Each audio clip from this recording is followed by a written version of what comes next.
Greg Tillman over there, Thomas Manning over there, and Noel Manning over here, and no relation.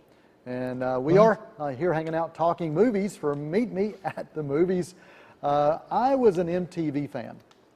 I worked in a music store, a record store, Camelot Music, during the 80s. And so it was the most spectacular time. It was. To work in a record store. Yeah.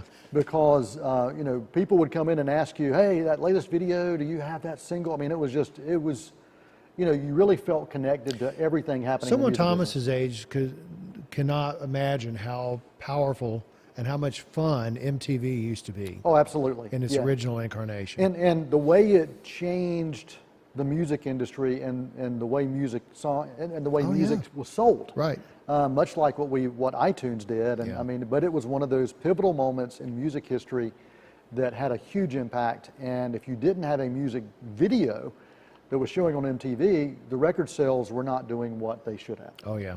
Now, there was a band called ZZ Top that many people will remember from the 80s. Yep. But their genesis goes back to 1969, so 50 years ago, this band first started in the original incarnation. So these three guys, now they were in bands before, but ZZ Top formed in 1969. There's a documentary called Little Old Band from Texas, ZZ Top, and it follows and chronicles their story as this kind of a blues band. They were in Texas and they had this kind of blues sound, but they wanted to do something a little different with it, and it shows how their evolution happened over the course of multiple years. And Thomas, you've heard ZZ Top because you've listened to some of their music from your dad, and you've got a chance to be exposed to that early on, but you actually watched this documentary before your dad did. So tell me your thoughts on this documentary and some other things story-wise you want to share about ZZ Top. Oh, I was just really impressed the way they kind of dug into all the little elements that make this band work. They didn't just focus on the three band members. You know, you had Dusty Hill, Frank Beard, and Billy Gibbons. They did focus on them, but they also focused on some of their producers, some of their recording artists, and what kind of just made them so unique and how they revolutionized the blues, the rock and the blues music industry. They had a different sound that people couldn't really label. Yeah. Journalists would try to write about them, but they just couldn't really figure out if they loved them or hated them. And also, they were from Texas, and in that time, anybody that came from anywhere besides California wasn't New York, yeah. Yeah, it wasn't worth listening to. So you kind of see how ZZ Top owned their Texas roots, and they brought in like animal wranglers and trainers. You even had interviews from those wranglers, and yeah, from like 50 years ago. Yeah, they brought in like buzzards and cows and had them on stage. Yeah. So you had livestock on stage during these shows. And some of the bands they opened for, like Jimi Hendrix, the Rolling Stones, they opened for the Rolling Stones in Hawaii. Yeah. So they came from kind of humble beginnings. They would play in front of a crowd of a grand total of one person. One guy that probably just kind of stumbled in there on accident. And then they would play in front of the Rolling Stones and work their way up, but still they were overshadowed by the Rolling Stones, and journalists wouldn't write about them. They'd write about the main event. Yeah. And you kept seeing them keep chipping away and keep trying to find ways to tick and keep going. Yeah. And it was really... But you really got a chance to see the impact that their music had on kind of this merging of musical styles. Nobody really knew how to define them.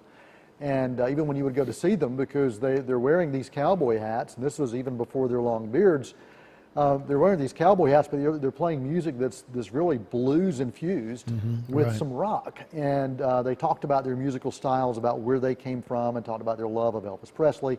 And it was when they went and played the Memphis Blues Festival in Tennessee that they really found a way to change and infuse kind of rock, Memphis blues and Texas blues into the sound that we've come to know now. Then later on, they also infused some punk elements, which you don't really think about when you start listening to what they do. It's just, they're incredible musicians. The documentary I think really did a wonderful job having this incredible narrative that was, the narrative was done with animation at times. So if you hear them talking about a story of when they went into this bar and there was one person playing, they actually had somebody animate that. Yeah, yeah. And so when they didn't have this archival footage, they would do some creative things to kind of tell the story, and I really liked that. Yeah, it was incredibly well edited, and yeah, bringing in those animation sequences was perfect. It just perfectly fit with the tone of the band and just their kind of quirks and some old stock footage and that kind of thing. Yeah, and old stills, and you also got a sense for where they hit a burnout stage, and they took a 2-year hiatus and just they didn't play, they didn't write, they just took a break because it was just so much that was upon them. But a solid film. I think that there were a few times there were some audio mixing and editing issues for me. Kind of toward the end, I felt that that was a little odd because the movie, the documentary is about music. So I thought that audio mix at times was a little off. I think the director had a hard time trying to figure out how to wrap it up. It just kind of felt like it ended.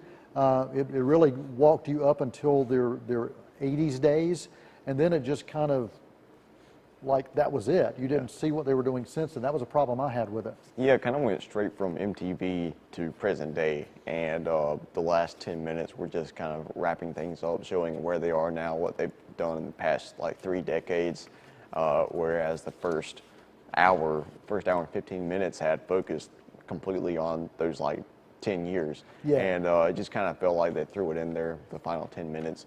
But it didn't really have a huge impact negatively. Yeah. I'm still at a B+ for it.